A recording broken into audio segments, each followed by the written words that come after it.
Hello, Facebook friends and family. Today is day 9. I was almost going to do 4 and 4. I was like, which hand am I going to do 5 on? So today is day 9 of 21. Look at this. Gosh, we're almost, not quite halfway through. Ken, hello, love. Thank you for joining. You're my #1 fan. You come all the time. Thank you so much. So today is about anger. And anger is one of those, okay, so again, I know I keep saying, oh, these are really big and these are really tough, but anger is obviously a very common emotion that a lot of people, pretty much I would say everybody, can identify with at some point in their life or another. And we can often say, people are really, is right, Ken. People are really angry, or that person's an angry person, or whatever. But to really understand angriness and what that means is we have to kind of break it down just a little bit. Connie, Loretta, hello, loves. Thank you guys for joining and popping in. All right, so anger is, like we talked about yesterday with frustration, it was kind of that mellow anger. It's kind of like I'm starting to kind of rise in the feelings that I have about this impatience or this frustration that I have. And if it keeps compounding, it can rise to a level that we would call anger. Or we would even maybe say, instead of the words I'm frustrated or I'm stressed, we would say I'm angry, right? But what really is anger? So anger is really, and some people may disagree with this, and that is perfectly awesome, okay? I'm referring to what I've experienced over the last 22 years as a therapist and working with thousands and thousands of people. These are the common themes that I have seen throughout.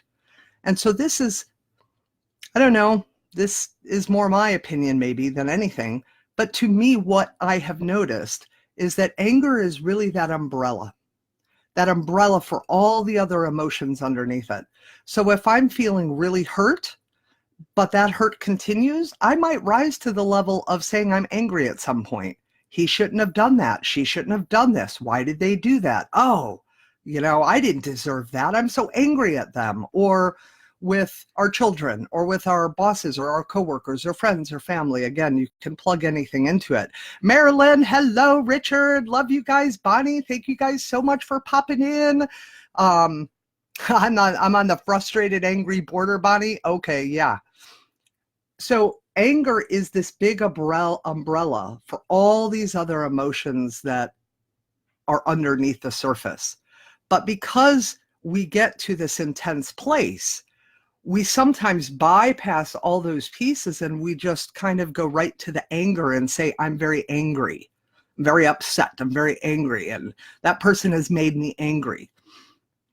And Connie said it well, because really the base is fear, but we're not going to get that deep into it today, because otherwise we'd be here for hours and days, trust me.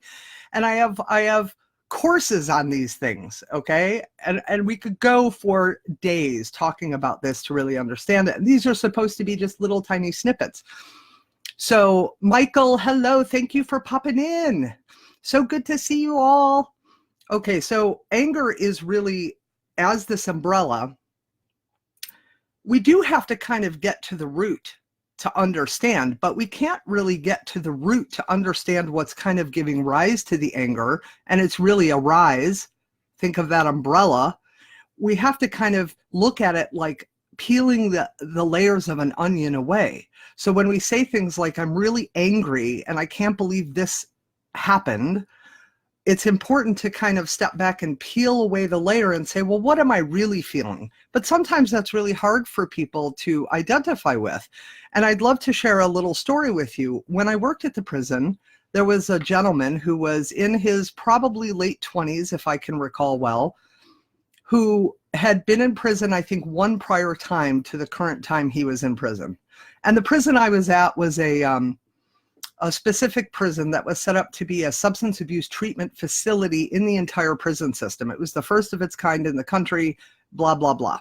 None of those details are that important, other than to say that the men that were there, there were certain types of crimes that they could not have been convicted of in order to be able to go to that prison. And even if they'd gotten, say, a 10-year sentence, they had to have 2 years or less left to serve to go to that prison. So these were guys who committed some serious crime, but nothing like what they were convicted of at that moment for like murder or any sexual offenses. Okay, just to give you kind of a backdrop. So this guy was in prison and we were talking and he kept talking about things like, well, I'm pissed off, Miss Sue. Or I would ask him something and he would say, I'm not pissed off. And it became very clear that he had language for two emotions, pissed offness or not pissed offness. I'm not kidding. Like he could not identify, I'm hurt, I'm upset, I'm frustrated, I'm overwhelmed, I feel sad, none of that. He classified everything into two categories, pissed offness, not pissed offness. And I remember one day I asked him, so how did you feel when your daughter was born? He was, I don't know, Miss Sue, like I said, I wasn't pissed off. And it struck me that there are so many people out there, now that's an extreme case, but there are so many people out there who often lack the ability to kind of decipher and discern what some of those other emotions are that they're feeling. Like him, he put it into just two categories, and everything he experienced in his life was then filtered through just those two lenses, pissed offness or not pissed offness. And so what we started to do is over time, we started to work with, you ever seen those sheets that have the emotion, like the emojis, the emotional faces on them, and underneath they have the label? We started to help him understand what those were so that he could start identifying different emotions that he felt. And so I would invite you all that when you're feeling a sense of anger and it's intense for you, that if you're struggling with being able to identify what some of the other feelings are that are really under the surface as this umbrella of anger that's really hiding and covering all the other feelings and emotions underneath, that you would kind of start to look into, like checking out on the internet some of those different like emoji faces, right? You know, looking up some other emotional states and seeing if it resonates for you. Because when he was able to start putting a label to some of these different experiences he had, he then felt the strength to be able to address the hurts and the betrayals and the distrust and all the different feelings that he had previously just lumped into two categories that led to behaviors and choices he made that landed him in prison. Now, again, that's a really extreme case, but I think it's a powerful example of how when we are triggered by a lot of things and we go and rise to that level of anger and we struggle with it, we just become very reactionary. And that's the whole key with anger, is that when we feel angry, it's about making a choice to respond versus being triggered into a reaction, which again, we could go into for days. And I don't think I have a day set up where I'm talking about triggers, but you know, we can always do more of these lives if you guys are interested in more topics. You just have to let me know the kinds of things that affect you regularly and that you want to see. Okay, so anger is this umbrella. Now, when I was at the prison, kind of spurred by this gentleman, I recognized that a lot of the other men there had some of the same difficulty, even though for them it wasn't to the extreme of just those two states of feeling, right? And so we started to just have sessions in the group all the time about, like, what does anger really mean to you? And what kind of organically came from that was this, I guess it's called an acrostic. You know, when you take the letters of something and you create like a meaning of it from each letter, you create a word. And so here's what I came up with that I found and they found was extremely useful, and I since then used in multiple areas within my work and was very powerful for people. And that is this: anger, A-N-G-E-R, is also allowing or accepting whatever a word you want to put in there, allowing negativity, growing emotionally reactive. And it's really the truth. We accept or allow something out here, this negative behavior, thought process from someone else or something else or some situation. And what it causes us to do is we're triggered. We don't necessarily know what that trigger is, or maybe even where it's coming from, really, maybe. And then we grow emotionally reactive and we go right to anger. Okay. And so one of the ways to combat it is, like I said, when you peel away the layers of the onion, so to speak, and you're trying to look and decipher and discern what exactly is underneath, that's really the first step in being able to understand what your triggers are and where this anger is coming from. Is you have to look at the layers underneath.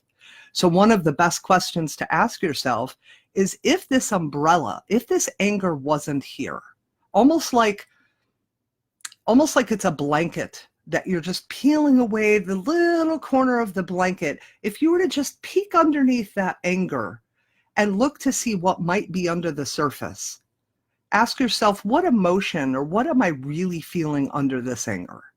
And you might come up with all kinds of things. Like Connie said before, you might come up with fear. Anger is rare. Yeah, not extinct for you. Yeah, I don't think it's extinct for any of us, Connie. Hi, Tammy. Hello. Welcome. Zippity. Welcome. Thank you guys so much for joining in. Wendy. So nice to see you guys. And so, and Loretta, you very rarely get angry too. Your sense of humor always rescues you. Yeah. I don't get angry too often either. I very rarely do. But when I do, watch out, because if I've gone to that level of anger, it's kind of like, whoa, because I'm super triggered in a bunch of stuff and not really paying attention to what I'm triggered by or what the layers are that I'm feeling. And I just kind of like, boom, go to that place.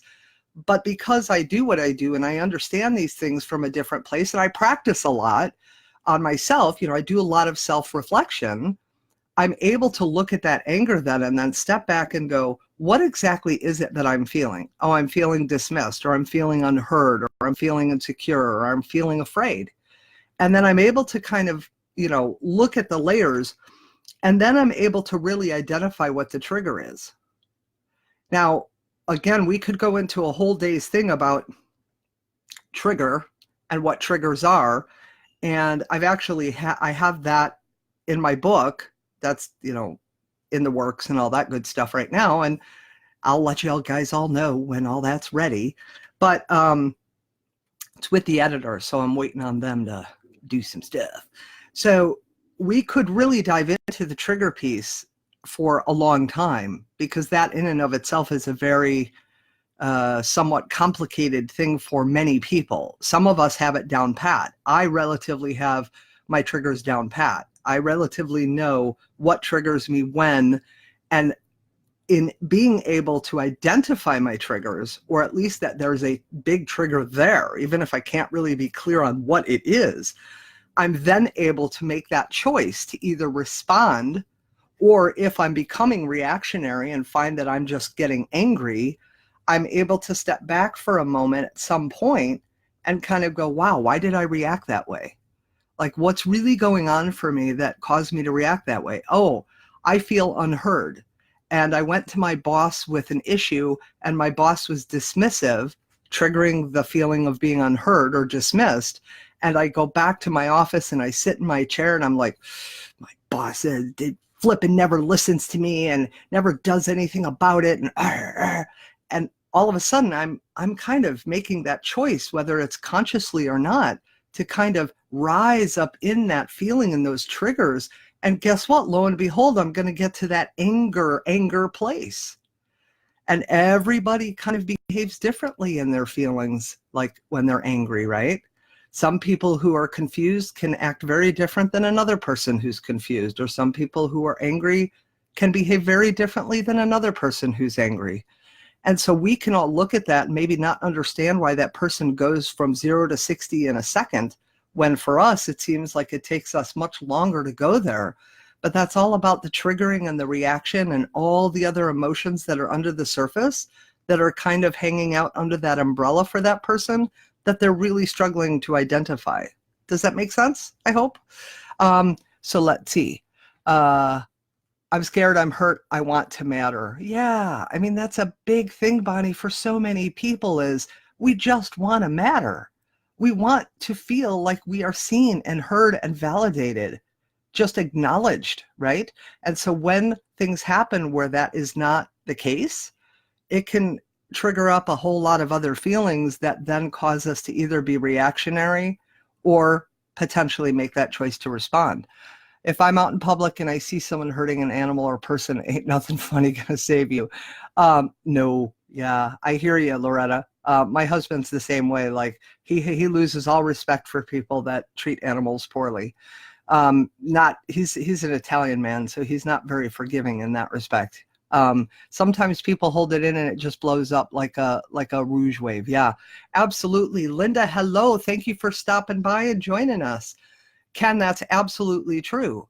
A lot of people, because I don't want to appear a certain way, I don't want to be reactionary, I don't want people to not like me, I don't want people to think poorly of me, I don't want these reactions back at me, I'll just hold what I feel in.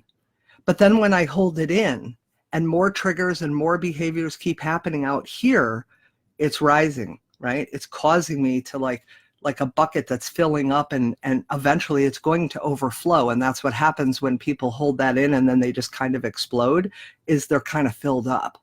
They're filled up with the other feelings they feel that they haven't really identified well.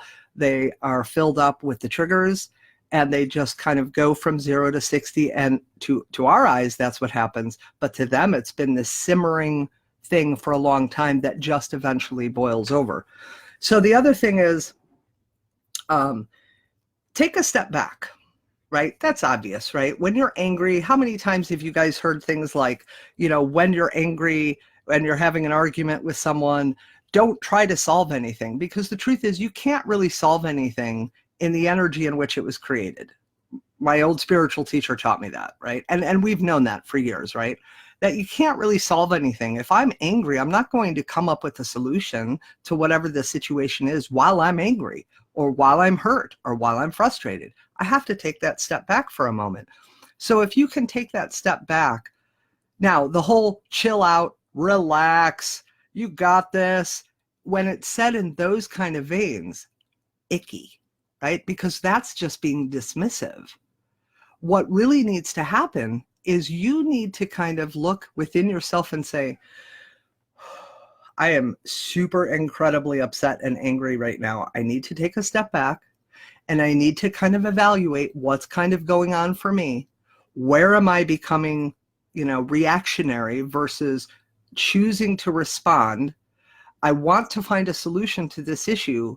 Clearly in the middle of this right now, I'm not going to be able to find that.